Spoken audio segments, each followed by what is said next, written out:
Hey everybody, it's Leroy from Leroy Gaming, and I'm here with my second class guide for the Fighter. Today we're going to focus on the Eldritch Knight Subclass. Now this is meant to be a fighter with a touch of the Wizard class to give you some diversity when it comes to your spellcasting and kind of abilities on the battlefield. Now do note, as with my other guides, I'm not going to be talking about race choices. We're going to talk about the ability point distribution, and then levels 1 through 12, I'll talk about some equipment recommendations and also some tips on multi-classing towards the end as well. So let's go ahead and get started. At first level, when you pick this class, you're not going to get to pick your subclass quite yet. But when it comes to stats, the most important stat is still going to be strength for you. And my recommendation setup wise here is to do 16 strength, 10 dexterity. Dexterity is going to have an impact on your armor class, as fighters do have instant access to heavy armor. Generally, it makes sense to pick that.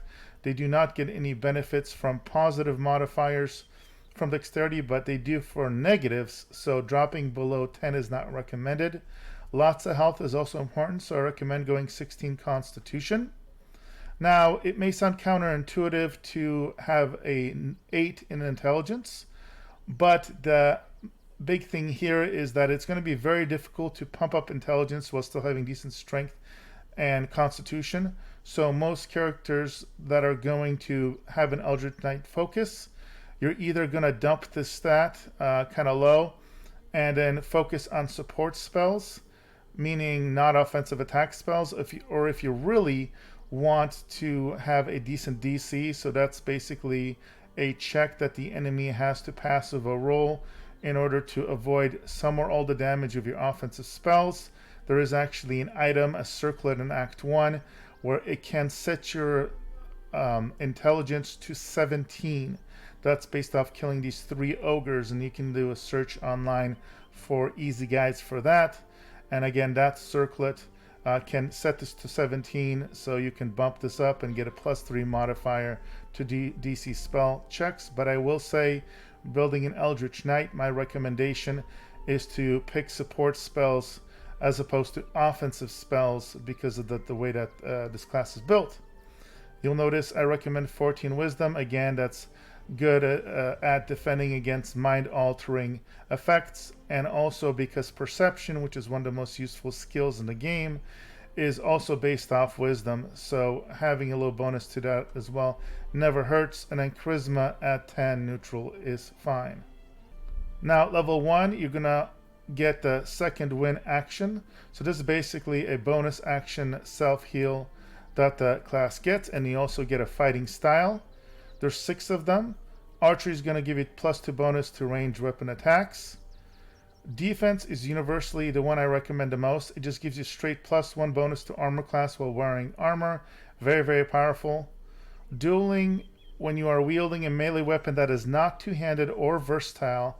Versatile means that it can be one-handed or two-handed in one hand and no weapon in the other. You deal an additional 2 damage with that weapon. Do note, this does not mean that you need to have an empty second hand.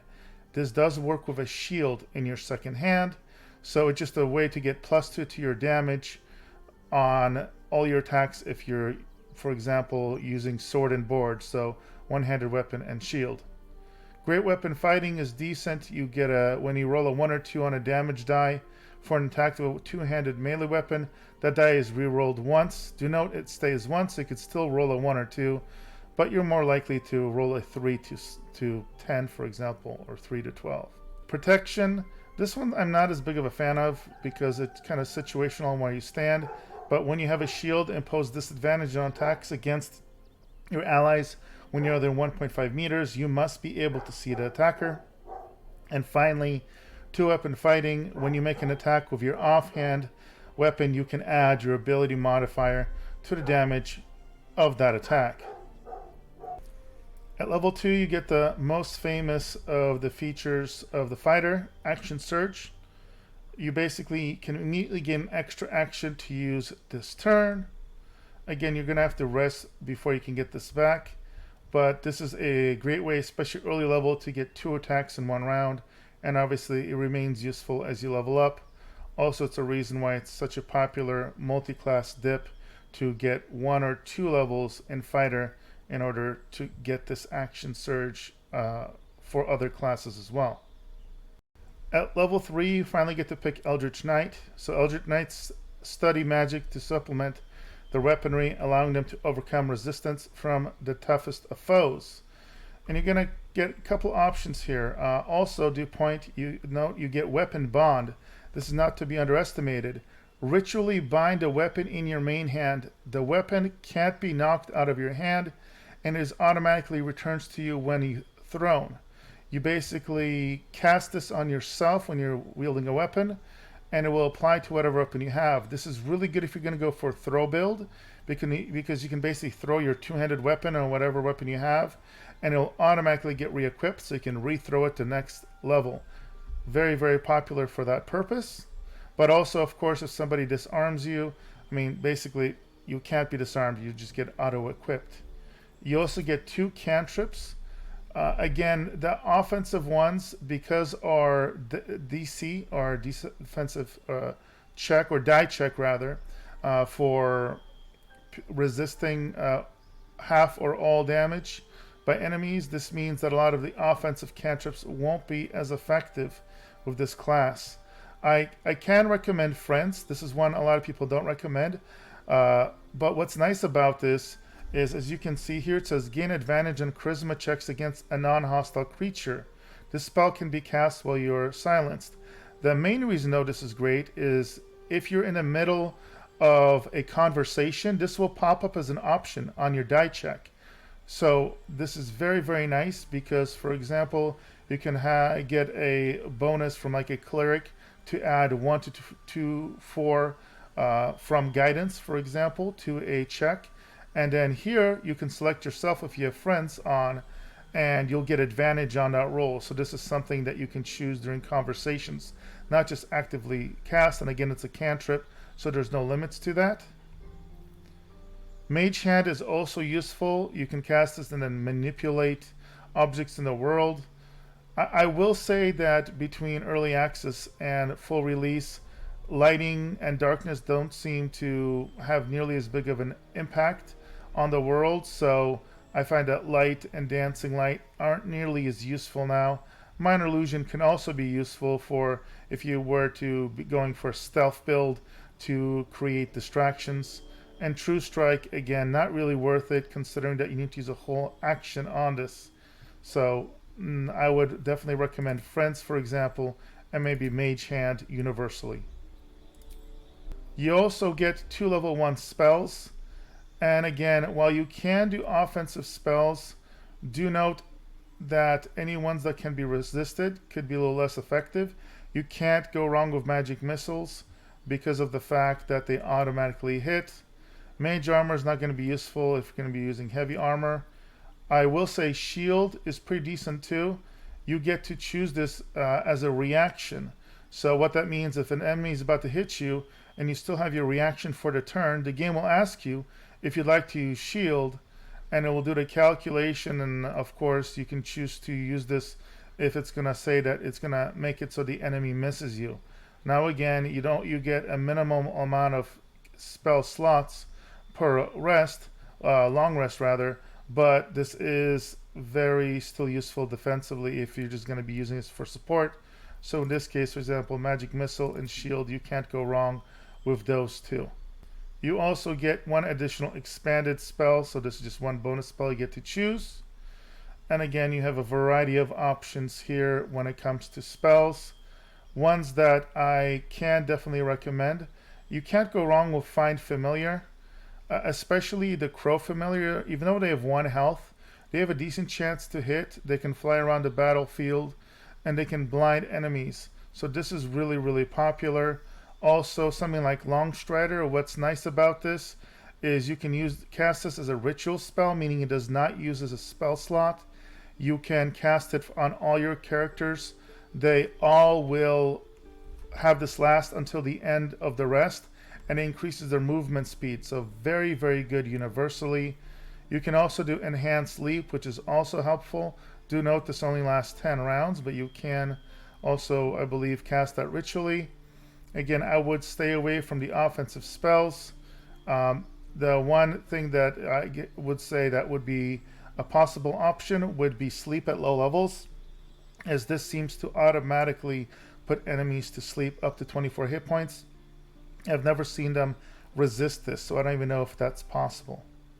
At level 4, you're going to unlock another spell slot. That's level 1. Again, it refreshes whenever you long rest. You get to pick another spell that you haven't chosen before. Again, at this point, you may be running out of options to choose that are highly effective. So just pick whichever one kind of fancies you. You also have an opportunity to swap out a spell. This is going to be mainly helpful at higher levels when you unlock level 2 spells and you want to swap them out. But you can change any of the ones you've chosen if for some reason you changed your mind, and select any of the ones you can currently gain access to. You also get a feat. It's similar to the base fighter class. You cannot go wrong with increasing your ability scores.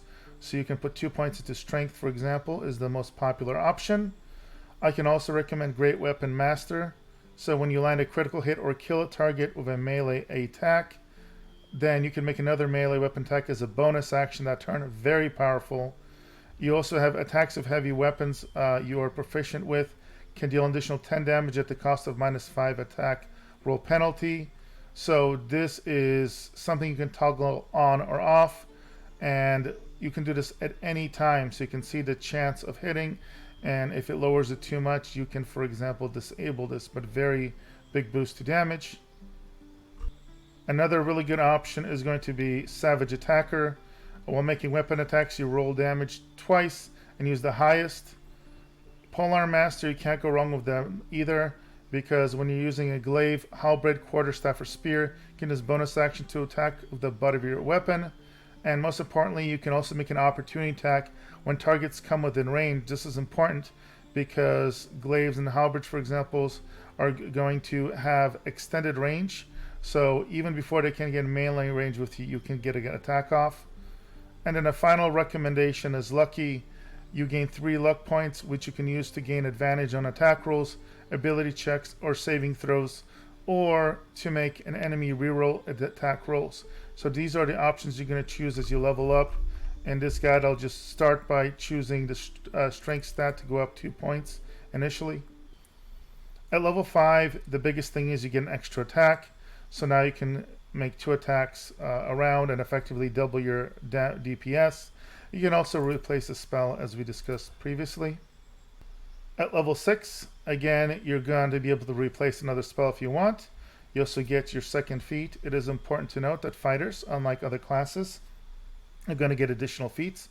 Instead of just at 4, 8, and 12, they're also getting additional feat at 6 and 10, making it easier to take advantage of things like maxing out your stats. So you can already max out your strength to 20, for example. At level 7, you're getting an additional level 1 spell slot, but also you're going to gain 2 level 2 spell slots, which is a very big jump.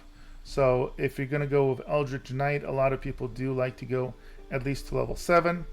You also get something called War Magic. You have honed your body and magic for war. After you cast a cantrip, you can make a weapon attack using a bonus action. This is important because cantrips still take a main action.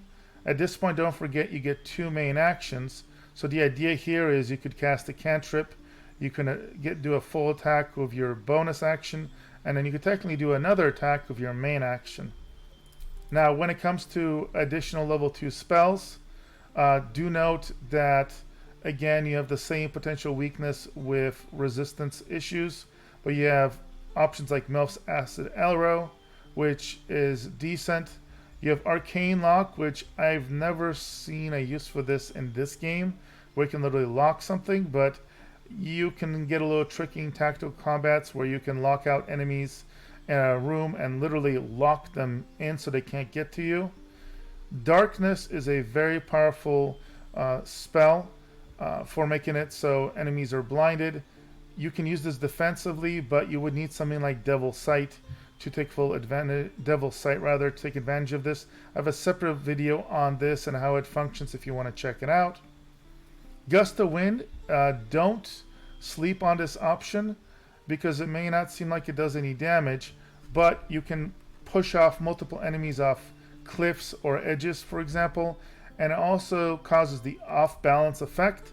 So the affected entity has disadvantage on strength and dexterity checks, and attack rolls against it have advantage. So this is very helpful to give you and your party advantage against enemies, to kind of set them up if you have other people that can attack the enemies. And then you have Scorch Ray and Shatter as well. The main benefit here of the Shatter is creatures made of inorganic materials such as stone have disadvantage of their saving throw on this. So you're more likely to have them fail this effect even if you have a lower intelligence score and hence DC check. So those are the level 2 spells you can choose from. At level 8, you're going to get another extended spell. So again, more options between level 1 and level 2 spells. You're going to have a couple new additions. For example, one standout is Dark Vision. This is mainly useful if you don't have a race that already has Dark Vision. Detect Thoughts is really nice. This effect will work within conversations. So focus your mind to read the thoughts of certain creatures while talking to them. So good for conversational choices. That's a one that stands out. You can also enlarge or reduce to make characters larger or smaller, especially useful if you want to throw enemies, for example, or allies against other people, because this is going to increase their weight, and hence any fall damage or thrown damage is going to increase as well. Hold Person also quite useful because any enemies that are held, you're going to have automatic critical strikes against them when they are held. And Invisibility, good for moving around. Do note that this form of invisibility will break if you attack or do any actions. And then finally, you can also go with defensively. Magic Weapon is useful. You don't have to concentrate, but it's going to give you +1 bonus to attacks and damage rolls. Mirror Image is decent. You're going to create 3 illusionary duplicates of yourself to distract enemies. Each duplicate increases your armor class by 3, but do note, whenever you evade an attack, those are going to disappear. So it's decent, very good actually, very decent defense for up to 3 attacks. And then finally you have Misty Step. This is very, very good for positioning and teleporting around the battlefield. So this is a very good go-to. If I were to choose 2, I would a lot of times take Misty Step. And again, I'm a big fan of Detect Thoughts if it's going to be your main character that you're playing with. Do note that Hold Person, they're going to resist it quite a bit more if you have a low intelligence score. And then you also get another feat, so this is a really big level. Again, pick whichever ones that you find useful based on my recommendations at level 4. At level 9 of Fighter, you get to replace another spell if you wish. You also get the class feature Indomitable. You have become as durable as an Iron Golem. Whenever you fail a saving throw, you can roll again using the new result instead.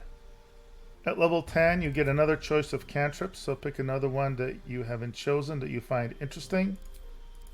Spells, you get another level 1 or 2 spell that you can add to your repertoire of potential options. And of course, you can replace the spell if you would like as well.